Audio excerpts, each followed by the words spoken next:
Stargirl, Chapter 10. All my resistance to putting Stargirl on hot seat vanished. Okay, I said to Kevin, let's do it. Schedule her. He started off. I grabbed his arm. Wait, ask her first. He laughed. Right, like she's going to say no. No one had ever said no to the hot seat. Any reluctance to answering personal or embarrassing questions always yielded to the lure of appearing on TV. If anyone could resist that lure, I figured it would be Stargirl. That day after school, Kevin came at me, thumbs up and grinning. It's a go! She said yes! At first I was surprised that this didn't fit my impression of her. I didn't know that this was an early glimpse of something I was soon to see much more of. Behind the dazzling talents and differentness, she was far more normal than I had realized. Then I was elated. We yipped, we high-fived, we saw visions of our most popular show ever. This was mid-January. We set a date of February 13th, the day before Valentine's. We wanted a full month for build-up. With my resistance now gone, I jumped in with both feet. We planned a promo campaign. We got art students to do posters. We jotted down questions for Kevin to ask in case the jury ran out. Fat chance of that happening.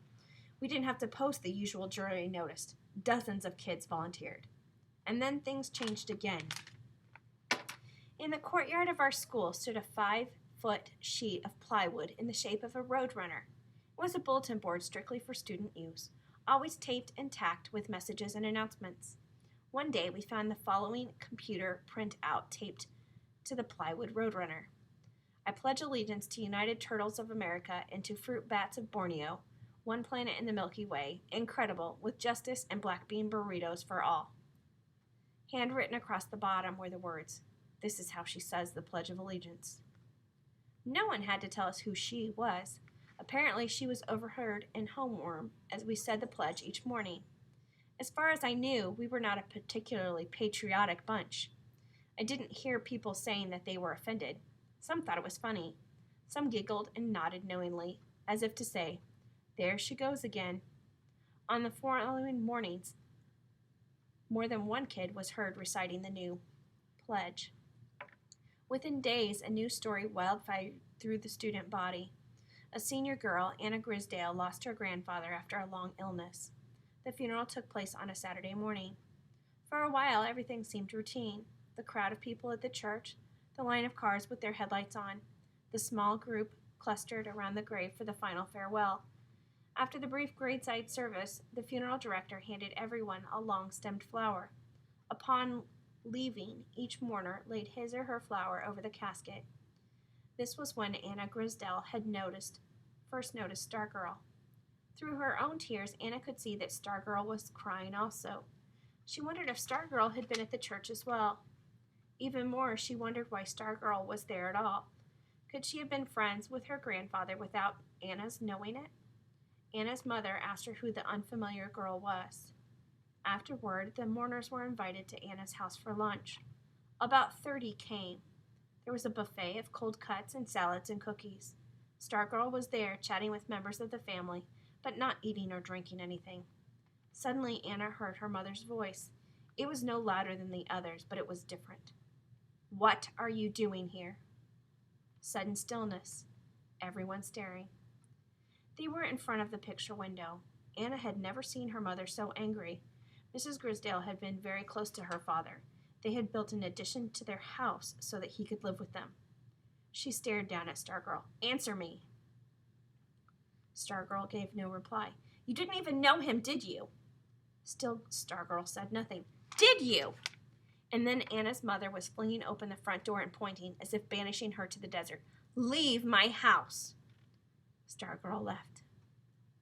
Danny Pike was 9 years old. He loved to ride the bicycle he had gotten for his birthday. One day after school, he lost control and plowed into a mailbox. He broke his leg, but that wasn't the worst of it. A blood clot developed. He was airlifted to Children's Hospital in Phoenix, where he was operated on. For a while it was touch and go, but within a week he was on his way back home. All this was reported in the Micah Times, as was the celebration when Danny arrived at his home on Pinion Lane. The 5-column photo in the Times showed Danny on his father's shoulders, surrounded by a mob of neighbors. In the foreground was a new bike and a big sign that read, "Welcome home, Danny." It wasn't until days later that the front page photo appeared on the plywood Roadrunner. We gathered around to see something that we hadn't noticed before. An arrow from the thick red felt-tip marker pointed at one of the tiny faces crowded into the frame. It was a face of a girl, beaming as if Danny Pike were her little brother back from the dead. It was Stargirl. And then there was the bike. The various members of the Pike family, parents, grandparents, et al., all thought that someone else had bought Danny the new bicycle. Several days went by before they discovered, to their great surprise, that none of them had. So where did the bike come from? High schoolers who heard the story and saw the picture had a pretty good idea. Apparently, the Pikes did not. The bike became a focus of a family squabble. Mr. Pike was mad because nobody he asked would admit to buying the bike, and probably because he hadn't done it himself. Mrs. Pike was mad because no way, not for at least 1 year, would she allow Danny back on wheels. One night, the new, still unridden bike wound up at the Pike's front curb with the trash cans. By the time the trash collector came the next day, it was gone. Danny got a BB gun instead. The Pledge of Allegiance, the Grisdale funeral, the Danny Pike affair, these things were noted, but they had no immediate impact on Stargirl's popularity at school. Not so with cheerleading and the boys' basketball season.